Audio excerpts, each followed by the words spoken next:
up, everybody? I'm gonna teach y'all how to do pork butt the way that I do it, nice and easy. So I got two 10-pound pork butts I got from the commissary today. I'm gonna take them out the wrapper, straight out the wrapper, and keep them cold.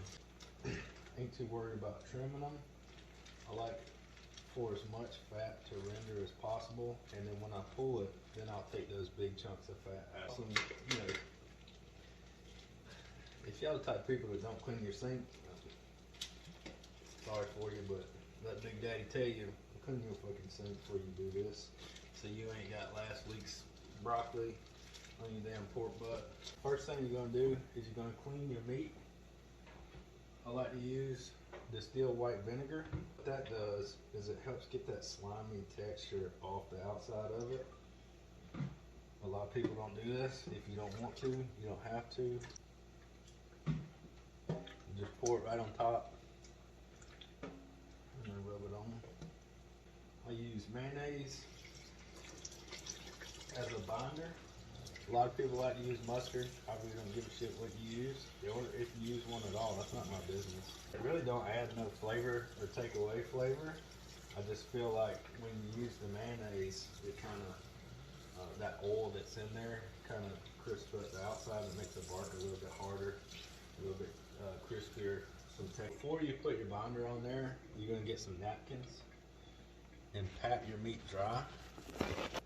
Now, you're just going to gob up your mayonnaise, slather it on there, get a good coverage.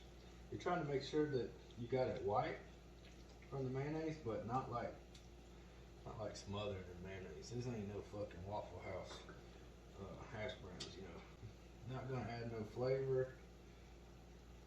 It's not really gonna do too much for you, other than helping with that texture and giving your seasoning something to bind. Now I went ahead and pre-scooped it out so I wasn't over there fingering around with a damn jar of mayonnaise and a spoon. Sitting here running my mouth and I forgot to fucking inject the damn things. We're gonna have to fucking do it a little bit different today. This here is the Tony Chachere's Creole injection. This stuff works for everything. Like I say, you get at Walmart like $4. And then I just take and inject. I try to get all the muscles in there and just kind of spread it around. That Cajun butter lasts in there. It cooks in that meat and you can definitely tell that flavor's there. You gotta be doing something really wrong if you do it any type of way like this and it don't come out good. Yeah, you're a special type of somebody. And I think, you know, even though we rubbed it first and we injected it now, I don't think that it's gonna affect it.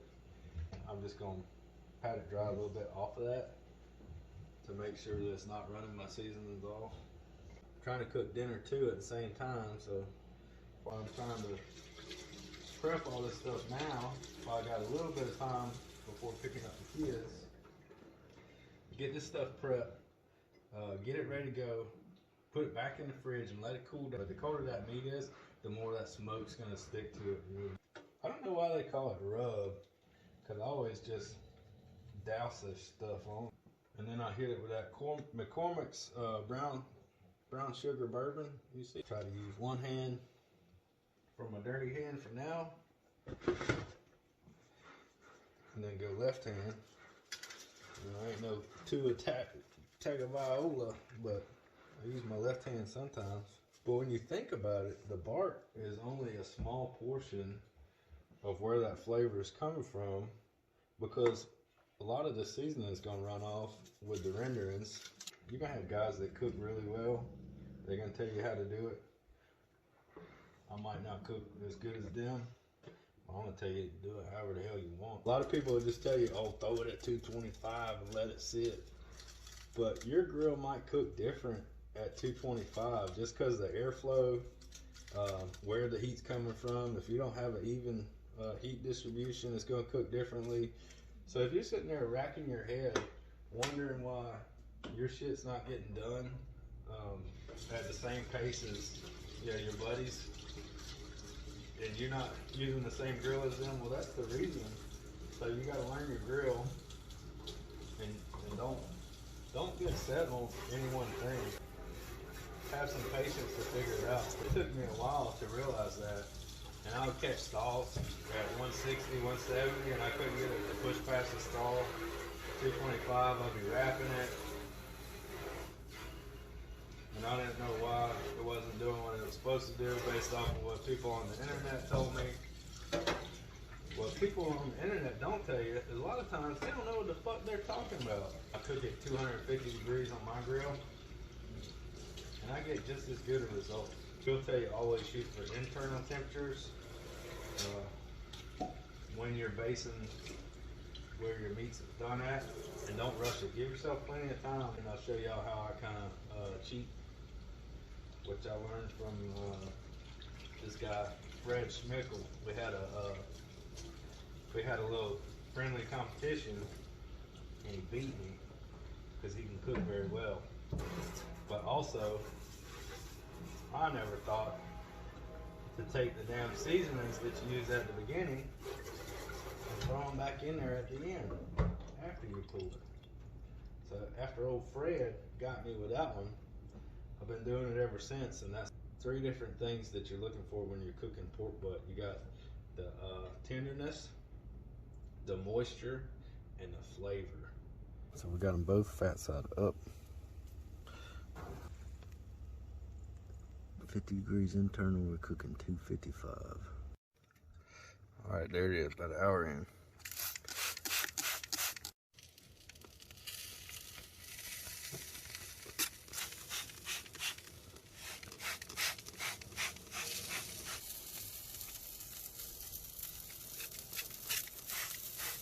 Morning, everybody. So, I didn't get a video of me pulling it off of the grill. It's fun. It came apart like you wouldn't believe. I'll show you how I pull it. I couldn't even pull the damn thing because it was so tender. As soon as I picked it up, it was falling to pieces. That I'm talking about that bark. You got a little crispy on the outside. Is I'm just taking, splitting them up, making sure that any of these fatty pieces, those big fats from the we didn't trim. Hey, calm down, girl. Yeah, now the girls are up. All from the fat we didn't trim, so we'll just get rid of that. Doing it on the back end, to me, is more beneficial. One, there's not as much. I'm not sitting there with a knife for 10 minutes trying to figure it out. And then 2, like I said before, I think it adds a lot of flavor to it. Cosmo Q. This is their Honey Killer Bee seasoning. Throw that right on top. Work it in. It's tender. It's moist. And the flavor's there, pimp.